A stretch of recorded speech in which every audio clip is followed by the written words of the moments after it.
천재노 교과서 2학년 2학기 활동 2에 나오는 운수 좋은 날 할 거야. 자, 운수 좋은 날에서는 제목에서부터 우리가 한번 내용을 생각해 봐야 돼. 운수가 좋은 날이다 라고 했는데, 운수가 좋은 날이면 뭔가 돈을 더 잘 벌거나 뭔가 행운이 있는 그런 날인 거잖아요. 자, 그런데 정말 그럴까? 우리가 이제 이 소설을 끝까지 읽어본 친구도 있고, 선생님이랑 같이 지금 보는 친구도 있겠지만, 여러분이 결말까지를 읽고 나서 정말 운수가 좋다는 게 맞나? 한번 그거에 대한 스스로 답을 한번 해보세요. 자, 제목은 이러하고 배경을 한번 보겠습니다. 1920년 공간은 서울의 빈민가야. 가난한 사람들이 몰려 살던 곳이죠. 일제강점기는 시대적 상황도 그렇지만 굉장히 그 하층민들은 더 먹고 살기가 쉽지 않았던 시대였단 말이죠. 그러면 얼마나 여기서 나오는 그 인물들이 가난하고 힘들게 살았을까 이렇게 생각해 볼 수 있죠. 자, 성격도 미리 알고 가자. 사실적, 그리고 반어적, 비극적이다. 자, 왜 사실적이냐면 당시 빈민가의 모습을 있는 그대로 마치 다큐를 보듯이 얘기해주고 있기 때문이어서 사실적이다. 이것을 우리가 리얼리즘 문학이라고도 얘기하거든요. 자, 그 다음에 반어적이다. 선생님이 아까 제목에 갖는 의미 생각해 보라고 했습니다. 제목은 분명히 운수가 좋다고 했거든요. 근데 이 글을 끝까지 읽고 나면 이거 뭔가 이상한데? 운수가 진짜 좋은 건가? 이렇게 생각하거든요. 자, 그러면 우리가 반어적이라는 게 바로 무엇이냐? 바로 상황은 이런 상황인데 그거와 반대로 되는 걸 반어적이라고 그래. 아까 선생님이 제목 얘기도 했지만 그럼 한 번 더 설명을 해볼게요. 우리가 이 반어랑 뭐랑 좀 많이 여러분이 헷갈려 하냐면요. 선생님이 자꾸 짭짭거린다. 그죠? 여러분이 뭐랑 헷갈려 하냐면 반어법하고 역설법하고 은근히 헷갈려 하는 친구들이 되게 많거든. 자, 일단 반어법이라는 거는 내가 하고자 하는 말이나 어떤 상황을 어떻게 한다? 진짜 속 의도는 숨기고 뭐로 얘기한다? 반대로 표현하는 거야. 반대로. 그러면 왜 이렇게 하는 거냐면 듣는 사람이나 글을 읽는 독자나 어때요? 그 의미가 어떻게 되는 거야? 강조가 되는 효과가 있어. 근데 제일 중요한 건 상황과 이 말이 어떻게 되는 거야? 반대가 된다는 거야. 반대. 예를 들어서 아마 학교에서도 이 예 진짜 많이 들었을 거야. 우리가 국어 시험을 봤단 말이지. 그랬는데 50점을 맞았어. 아니 물론 50점도 잘한 거긴 해. 자, 50점을 맞았어. 그리고 집에 갔단 말이야. 엄마가 물어요. 누구누구야 점수 몇 점 맞았니? 그랬더니 엄마 50점 맞았어요 라고 얘기해요. 그럼 엄마는 어떻게 하겠어요. 속으로는 엄청 속상하겠지만 겉으로는 속으로는 되게 화가 나겠지. 근데 이제 더 화가 나니까 아휴 그래 잘했다 잘했어. 어때요? 엄마의 속마음은 화가 나고 속상한 거죠? 근데 말은 어떻게 합니까? 반대로 얘기했단 말이야. 근데 그걸 듣는 우리도 썩 기분이 좋지 않아. 그게 진심이 아닌 걸 알기 때문에. 그래서 반어라는 건 상황과 말이 반대로 나가는 경우를 얘기하는 겁니다. 이해 갔죠? 우리 앞에서 봤던 그 먼 후일이라는 시 있었잖아요. 여기서 마찬가지야. 사랑하는 님이 나랑 이별을 했는데 그 님이 나한테 찾아와. 가정하는 상황이죠. 너 나 잊었어? 그럼 나 뭐라고 얘기할 거래요? 잊어놓으라 라고 얘기한대요. 근데 실제로 잊었을까? 아니야. 실제로도 너무너무 사랑하는데 일부러 잊어놓으라 라고 얘기를 하는 거죠. 반대로 얘기하고 있어요. 자, 그러면 이번엔 역설법입니다. 우리 역설법도 앞에서 배웠던 낙하라는 시에서 되게 중요한 거였지. 자, 역설은요. 어떠냐면 문장 자체가 모순이 됩니다. 뭐라고요? 자, 의미가 잘못된 것 같아요. 그리고 문장이 선생님 그냥 문장이라 할게요. 문장이 모순이 됐어. 그래서 의미 형성이 되지 않아. 그런데요, 이것은 어디까지나 겉으로 봤을 땐 그런데요, 가만히 들여다보고 생각해보면요, 그 안에 의미가 없는 줄 알았더니 있어. 자, 예를 들어 볼게요. 우리 낙하라는 시 앞에서 봤잖아. 그지? 거기서 뭐라고 얘기하고 있습니까? 결별.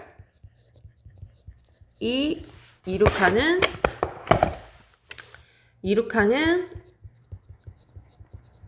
축복이라고 얘기하죠. 자, 문장이 이렇게 제시되어 있어요. 그런데 결별은요, 이별이잖아요. 근데 이별이요, 얘들아. 축복이야? 사실 결별과 짝을 이루는 건 뭐예요? 축복은 아니었을 거야. 뭐였을까? 불행 같은 거지 않았을까? 근데 어떻습니까? 의미가 정반대되는 거랑 모순이 되죠. 이렇게. 그래서 이거 딱 처음에 들으면 이게 뭔 소리야 라고 생각을 하는데 일단 말이 안 돼. 근데 가만히 생각을 해보니까 우리는 만남과 이별을 통해서 어떻게 합니까? 물론 화도 나지만요. 그 다음 만나는 누군가를 위해서 내가 조금 생각할 여지가 있잖아요. 그 내 자신도 반성, 성찰도 해보고요. 그죠? 그래서 영혼이 어떻게 됩니까? 인격이, 자아가 성숙된단 말이에요. 그러니까 그런 면에서 봤을 때 결별은 우리에게 축복을 가져준다라는 얘기입니다. 이해 갔죠? 자, 그래서 우리가 반어와 역설을 구별해서 이해해야 되고요. 그리고 이 소설에서는 반어법이 나왔다라는 겁니다. 헷갈리지 마세요. 자, 그 다음에 성격 비극적이다라고 했어. 자, 왜 그러냐면 이 글을 끝까지 읽어보면 이해하실 거예요. 자, 시점은 3인칭 전지적 작가 시점이다. 자, 전지적 작가 시점은 어떤 특징이 있죠? 인물의 내면을 우리에게 아주 자세히 설명해주고 그리고 사건의 진행도 우리에게 자세히 설명을 해주고 있죠. 자, 그것이 전지적 작가 시점이 된다. 자, 그럼 말하는 서술자는 이 소설이 등장해 안 해? 안 하죠? 작가는 밖에서 얘기하는 거야. 3인칭이 들어가면 무조건 인물들은 서술자는 안에 있지 않아요. 밖에 있어요. 자, 특징을 보니까 비속어를 사용했어. 여기 중간에 뭐 욕 같은 거 나오거든요. 그래서 좀 더 당시 빈민층의 어떤 현실적인 모습을 잘 보여주고 있다. 자, 그 다음 비 오는 날의 배경 묘사가 비극적인 사건 전개를 암시한다. 자, 우리가 소설에서는 진짜 중요한 게 배경이란 말이죠. 물론 시간적인 배경, 공간적인 배경도 중요하지만요. 또 계절에, 또 날씨에 이런 묘사가 되게 중요하거든요. 이 소설이 굉장히 어떻습니까? 비극적이고 슬프거든요. 그래서 그런 어떤 슬프고, 그쵸? 우울한 분위기를 이렇게 나타냅니다. 자, 그 다음 아내가 죽은 비극적인 날을 아이고 이미 나와버렸네요. 운수 좋은 날이라고 어떻게 했죠? 반어적으로 표현해요. 자, 그 마지막에 보면 아내가 죽거든요. 그러니까 사실 그날은 운수 좋은 날이 아니었지만 일부러 반어적인 표현을 사용한 거야. 그러면 왜 작가는 이렇게 한 걸까? 아까 얘기했죠? 의미 강조도 있고요. 이것을 읽음으로써 우리는 더 슬프게 느껴지거든요. 그래서 어떻다? 비극성을 고조시킨다.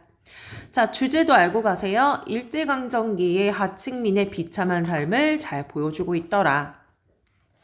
자, 그러면 발단 부분부터 보죠. 새침하게 흐린 품이 눈이 올 듯 하더니 눈은 아니 오고 얼다가만 비가 추적추적 내리는 날이었다. 자, 눈이 왔으면 좋겠는데 비가 내려요. 어떻습니까? 분위기가요? 긍정적이진 않잖아. 불길하고 뭔가 음산하고 우울하다. 이날이야말로 동서문 안에서 옛날에는 있잖아. 이렇게 사대문, 이렇게 성벽이 있고, 남대문, 뭐 동대문 있었을 거 아니에요? 그러니까 서울, 즉 조선 한성에는, 한양이라고 말하는 게 맞겠네요. 그래서 이 사대문 안에 집이 있는 집을 부자라고 했어. 사대문 밖에 있는 사람들이 조금 가난하게 사는 그런 거거든요. 자, 그래서 인력군 노릇을 하는 김천지는 뭐 어찌됐든 이 안에 있지만 여기서 인력군 노릇을 하고 있나 봐요. 이 내용 들어갈게요. 이날말로 동서문 안에 인력군 노릇을 하는 이것도 지금 현재 존재하지 않잖아요. 예, 시대적인 배경 알 수 있습니다. 김천지에게는 오래간만에도 선생님 근데 왜 첨지라고 하나요? 옛날에 이제 남자들 이름은 아니에요. 옛날에 남자 정도 결혼한 사람들을 이렇게도 불렀대. 오래간만에 닥친 운수 좋은 날이었다. 문 안에, 여기서 문 안에 아까 선생님 동대문, 서대문 얘기했었죠? 들어간답시는 앞집 마마님을 전찻길까지 모셔다 드린 것을 비롯으로 자, 전찻길 이게 처음에 이제 돈을 벌게 된 시작이죠. 전찻길은 지금의 전철하고 비슷한 거예요. 근데 이때 전차였거든. 그래서 우리가 이제 전철 같은 경우에는 그 딱 전용되어 있는 지하나 이런 데가 있잖아요. 근데 전찻길 우리 옛날 영화 같은 데 보면 막 길 한복판에 막 지나가고 그러잖아요. 그거 얘기하는 거야. 비로소로 행여나 손님이 있을까 하고 정류장에서 어정어정하며 내리는 사람 하나하나에게 거의 비는 듯한 눈길, 비는 듯한 뭐 하길 비는 거예요. 아유 제발 우리 내 인력거를 타주세요. 왜요? 돈을 벌어야 되니까. 마침내 교원인 듯한 양복쟁이, 교원은 선생님입니다. 교원인 듯한 양복쟁이를 여기서 또 하나 특이한 표현이 있어요. 양복쟁이. 학교에서도 역시 이것도요. 시대적인 상황을 얘기합니까? 라고 얘기를 했다면 여러분 기억해 주세요. 지금은 우리가 양복 입는다고 양복쟁이라고 안 하잖아요. 그죠? 동간학교까지 태워다 주기로 되었다. 지금은 동간학교 없죠? 이건 확실히 1920년을 의미하는 시대적 배경을 묻는 거예요. 그럼 문제를 풀 때 분명히 이거 나오거든요. 다음 중 시대적 배경을 에서 사용된 소재가 뭐가 있냐 이러면 동간학교 전착 인력군은 무조건 맞겠죠. 그죠? 자, 근데 양복쟁이는 학교에서 나오는지를 한번 여러분이 확인해 보세요. 태워다 주기로 되어 있었다. 첫 번째, 첫 번에 30전. 자, 지금 우리 전이라고 씁니까? 아니죠. 이거는 당시 1920년대 화폐 단위입니다. 두 번에는 50전. 아침 태바람, 아침 이른 시간에 그리 흉치 않는 일이었다.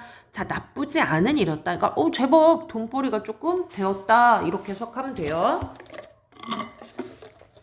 잠깐만요. 자, 그녀를 동안 동구경도 못한 김첨지는 10전짜리 백동화 서푼. 자, 이것도 백동화도 지금 쓰는 거 아니잖아. 시적 배경 알 수 있어요. 또는 5푼이 찰칵하고 손바닥에 떨어질 때 거의 눈물 흘릴 만큼 기뻤다. 왜 눈물 흘릴 만큼 기뻤을까요? 그 돈이 있어야지 그 돈을 가지고 먹을 것도 사 먹고 약도 사고 하겠죠? 더구나 이날 이때 이 80전이라는 돈이 그에게 얼마나 유용한지 정말 필요한지를 몰랐다. 컬컬한 목에 모주 한 잔도 이거는요 술은 아닌데 술을 거르고 난 찌꺼기에 물을 탄 거야. 그러니까 가난한 삶을 볼 수가 있는 거죠. 소시민의 삶을 볼 수 있는 거예요. 그런데 만약에 시험 문제 시대적 배경으로 나오는 거 모주 아닙니다. 모주는 지금도 팔아요. 그보다도 앓는 아내에게 아프다는 거야. 아프다. 병든 아픈 아내에게 설렁탕 한 그릇도 사다 줄 수 있습니다. 사실 술을 먹고 싶은 마음보다 아픈 아내에게 설렁탕을 사주고 싶은 마음이 더 있겠죠. 그죠? 그러니까 왜 설렁탕 못 사주는 거야? 돈이 없어서. 그죠? 그리고 어떻게 보면은 아내에 대한 사랑을 볼 수 있다. 그의 아내가 기침으로 쿨룩쿨룩하기는 벌써 달포가 넘었고 달포는 한 달 좀 더 넘은 시간이에요. 조밥이라는 것은 이게 조로 만든 밥이야. 굶기를 먹다시피 하는 형편이니 쌀밥도 아니고 보리밥도 아니고 조밥 정도도 먹지 못했다는 얘기야. 왜? 돈벌이가 안 돼서. 그래서 굉장히 가난하게 살고 있더라. 물론 약 한 첩 써본 일도 없었다. 약 한 첩. 옛날에는요. 지금처럼 알약을 먹는 게 아니라 한의원 가가지고 이렇게 종이다가 이렇게 약을 싸줘. 그러면 한약재를. 그럼 집에 와서 이거를 달여서 먹는 거거든요. 그거 얘기하는 거야. 구태여 쓰려면 못 쓸 바야도 아니로되 그는 병이란 놈에게 약을 주어 보내면 재미를 붙여 자꾸 온다는 자기의 신조에 어디까지나 충실하였다. 아이고 이게 뭐예요? 말이야 방구야 막걸리야? 선생님 진짜 어이가 없네요. 이 사람 김천지는 어떻게 생각을 했냐면서 그는 누구의 김천지야. 그러니까 병은 이거 틀린 말은 또 아니긴 해. 그러니까 사람이 병에 걸려서 약을 먹잖아. 근데 그거를 마치 병이라는 걸 의인화시켰네요. 약을 주어서 먹고 우리가 낫잖아요. 그러면 이 병이 자꾸 재미 붙여서 온다는 거야. 우리한테. 이해갑니까? 그의 신조, 자기 신념 같은 거죠. 충실했대요. 근데 되게 성격이 어떻습니까? 여기 이렇게 되어 있죠. 고지식하다라고 했어요. 고지식하다라는 건 명료, 단순하다라는 얘기입니다. 자, 이거 근데 직접적으로 얘기했습니까? 아니죠. 간접적으로 성격을 얘기하고 있습니다. 얘 전제어 작가 시점이잖아요. 그런 인물의 성향이나 아니면 앞으로 나오게 될 얘기도 우리한테 다 해준다고 했잖아. 근데 인물의 성격의 묘사를 얘기를 할 때요. 예를 들어서 이렇게 할 수도 있어. 작가가 김첨지는 고지식하다 라고 말할 수 있고요. 아니면 아이고 병이란 놈한테 약을 줘서 보내면 재미 들려서 다시 온대. 그래서 김천지는 그의 신조에 따라 절대로 약을 먹이지 않는데 자 라고 이렇게 묘사를 했어.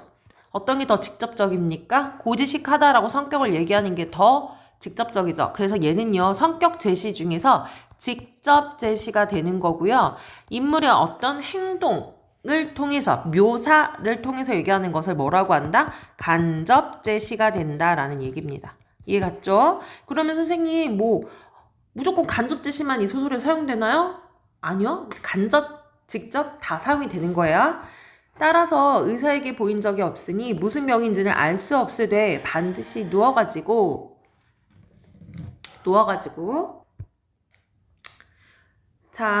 누워가지고 세로히 모로 못 눕는 것을 보면 중증은 중증인 것 같다. 그러니까 반드시 누웠는데 몸이 너무 쇠약하니까 옆으로 돌릴 수도 없고 그렇다라는 얘기야. 그러니까 선생님이 뭐 추측을 하건데 못 먹어서 그리고 영양실조 그러다 보니까 더 기력이 안 좋아지고 하지 않았을까. 지금 의료기술로는 조금 이렇게 영양 뭐 링거 같이 링거까지 나오네.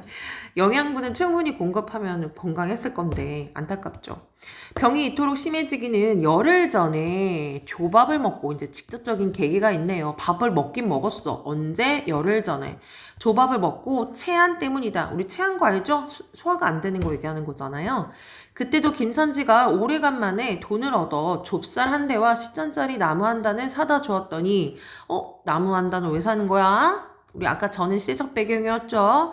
아궁에다가 불 떼야 되잖아. 지금은 가스불 켜면 되는데 이때는 나무가 또 있어야지 또 불을 쬐거든. 김천지의 말에 따른다면 그녀는 누굽니까? 아내예요. 우리 아까 얘기했었지? 여기 소설에서는 비속어, 즉 요게 사용이 있어. 그럼 이거 왜 사용하는 거야? 아까 이거 우리 소설 어떤 특징이 있다고 했어요? 사실주의라고 했잖아요. 어떻습니까? 그 생생하게 해주려고. 이 하층민의 삶을 생생하게 이해갔죠? 냄비에 대고 끓었다. 마음은 급하고 불길은 달지 않아 채 익지도 않은 것을 그년이 숟가락은 그만두고 손으로 움켜서 두 뺨에 주먹덩이 같은 혹이 붉어지도록 누가 빼앗아 먹을 듯이 처박질하더니 그날 저녁부터 가슴이 땡긴다, 배가 캥긴다, 눈을 흡뜨고 지랄병을 하였다. 그러니까 막 급하게 먹었으니까 얼마나 아팠겠어. 그리고 계속 굶었다가 먹었으니까 정말 배가 고팠겠지. 그때 김천지는 열화와 같이 성을 내며 그러니까 화를 낸 거야. 에이, 조랑복은 할 수 없어. 조랑복이라는 것은 짧은 복입니다. 오래 누리지 못하는 짧은 복이야. 못 먹어서 병, 먹어서 병. 어쩌란 말이야. 왜 눈을 바로 뜨지 못해? 라고 화를 낸 거야. 그러니까 오랜만에 밥을 이제 쌀은 아니었지만 그래도 식량을 가지고 갔는데 조금 천천히 먹고 했으면 좋았을 건데 자기 부인이 아프니까 화도 나면서 속상한 거예요. 김천지는 알레니의 뺨을, 자기 아내예요. 뺨을 한번 후려 갈겼다. 뜬 눈은 조금 바로졌지만 약간 기절하듯이 그런 상황이었던 거야. 선생님 이거 아내 폭력하는 건가? 아니 정신 차리라고. 눈이 아까 돌아갔다고 했잖아. 조금 바로워졌지만 그러니까 바르게 됐지만 이슬이 맺히었다. 그러니까 눈물이 아내 눈에도 맺혔다. 김천지의 눈실도 뜨끈뜨끈하였다. 눈시로 왜 뜨끈하겠어? 비록 아내를 이렇게 때린 거긴 하지만 어때? 자기도 속상한 거야. 아픈 아내가. 그죠? 그래서 겉은 되게 쌀쌀하지만 마음이 정이 있는 성격이다. 이 환자가 그러고도 먹는데 물리지 않았다. 사흘 전부터는 설렁탕 국물이 마시고 싶다고 남편을 졸랐다. 이런 조밥도 못 먹는 년이 설렁탕은 또 처먹고 지랄병하게 이거 다 비속어죠. 라고 야단을 쳐보았건만 못 사주는 마음이 시원치는 않았다. 그러니까 뭐야 미안한 거야. 돈이 없어서. 돈만 있었으면 사다 줬겠지. 인제 설렁탕은 사줄 수도 있다. 그러니까 돈을 벌었을 때 가장 기뻤던 건 아까도 얘기했지만 모주가 아니라 이 아픈 아내에게 설렁탕을 사주고 싶었던 거야. 앓는 어미 곁에 배고파서 보채는 개똥이에게 죽을 사줄 수도 있다. 그러니까 여기서 이제 3살 먹은 아이가 나오는데요. 이름을 개똥이라고 그래요. 선생님 애로 왜 개똥이라고 하나요? 옛날에는 저 영유아가 태어났을 때 지금처럼 의료기술이 발전된 게 아니니까 금방금방 죽는 일도 있었대. 그래서 이름을 일단은 져주지 않는 거야. 그러니까 흔한 이름으로 줘. 왜? 귀신이 못 잡아가게. 그런 의미의 의미입니다. 팔심전을 손에 쥔 김천지의 마음은 푼푼하다라는 건 넉넉하였다라는 뜻이야. 왜?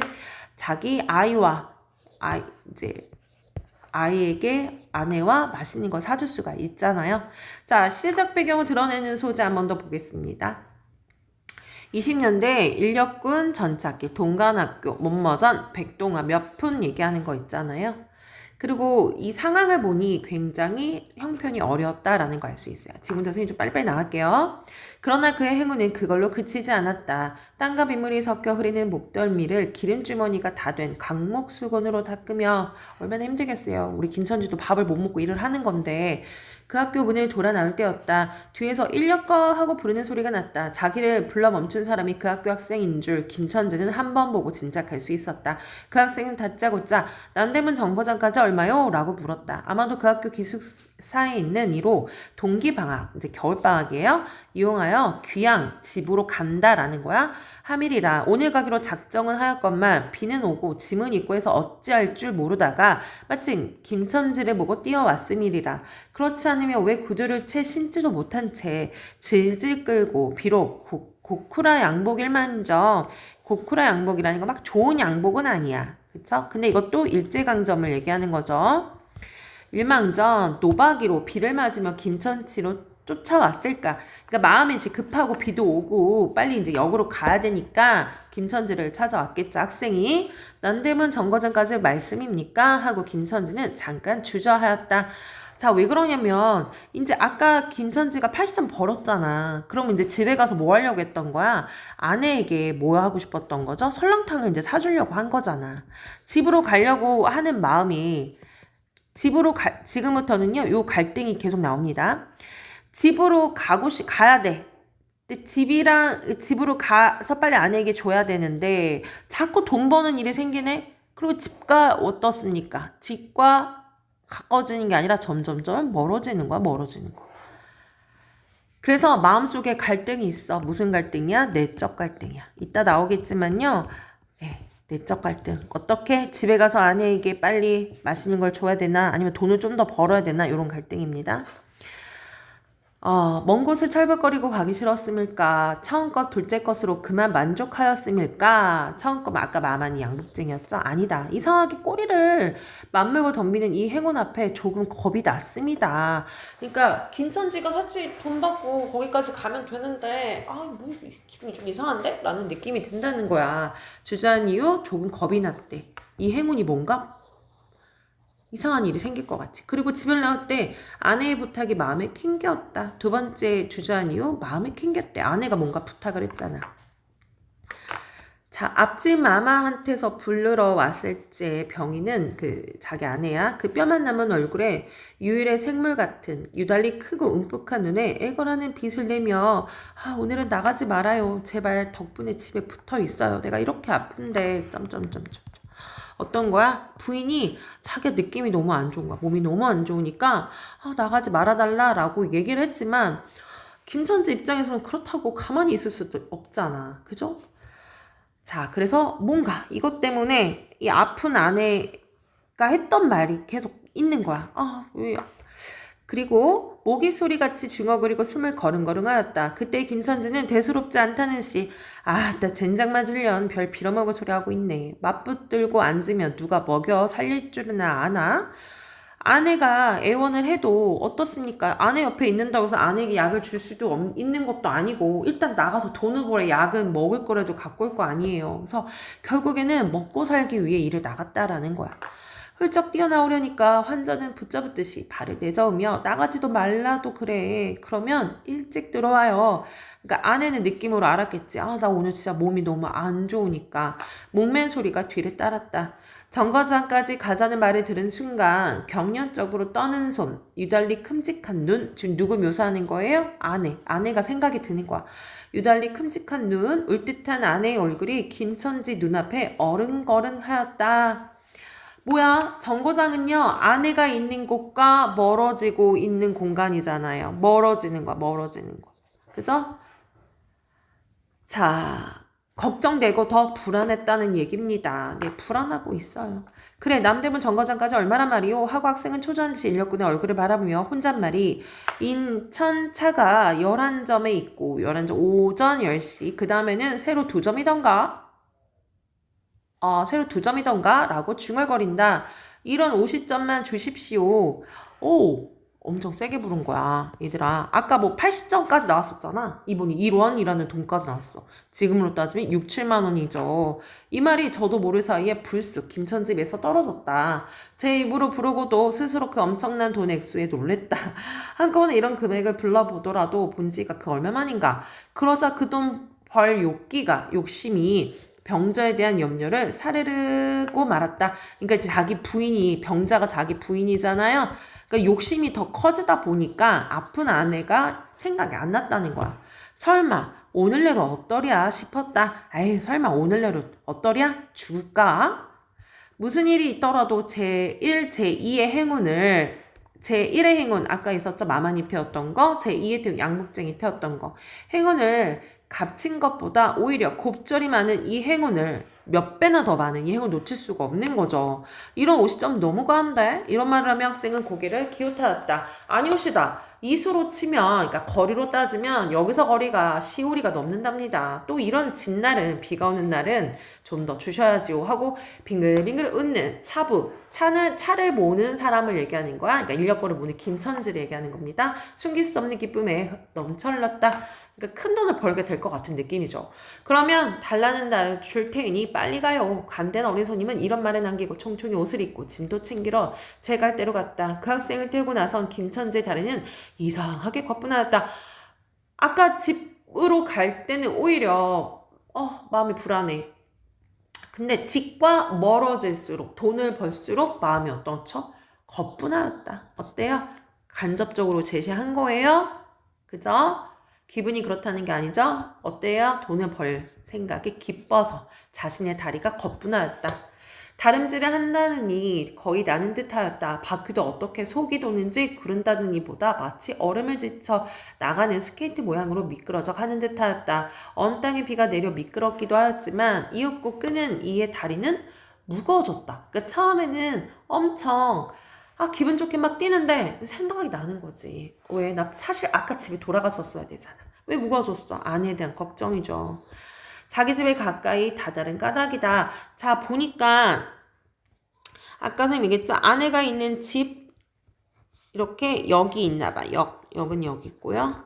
그러면 지금 김천지가 가는 루트가 이렇게 돼서 그래? 이렇게 가지 않나 싶어. 그죠? 그러니까 집을 스쳐 가야 되는 거지. 이렇게. 그러다 보니까 어때? 걱정되는 마음이 생각이 되는 거죠. 오늘 나가지 말아요. 내가 이렇게 아픈데. 이런 말이 잉잉 그의 귀에 울렸다. 그리고 병자에 음쓱 들어간 눈이 원망하듯 자기를 노리는 듯 했다. 그러자 엉엉하고 우는 개똥의 곡성도 들은 듯 싶었다.